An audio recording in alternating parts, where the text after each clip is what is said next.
Sa pagluluto ng masarap na chicken adobo, una, kailangan mong maghanda ng mga sangkap. Kumuha ka ng manok pampalasa tulad ng toyo at suka, bawang, sibuyas at mga dahon ng laurel. Una, hiwain mo ang manok sa maliliit na piraso.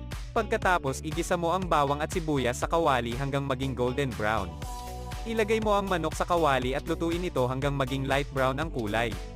Pagkatapos, idagdag mo ang toyo at suka. Haluin mo ito ng mabuti at hayaan itong kumulo ng ilang minuto. Kapag kumulo na, ilagay ang mga dahon ng laurel at takpan ang kawali. Hayaan mong maluto ang manok sa loob ng 30 minuto hanggang maging malambot at malasa. Kapag malapit ng maluto, tanggalin ang takip at hayaan itong maluto ng ilang minuto pa para lumapot ang sabaw.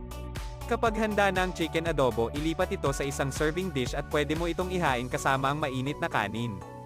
Ang chicken adobo ay isang simpleng putahe na puno ng lasa. Ang tamang pagluluto nito ay nagbibigay ng malambot na manok na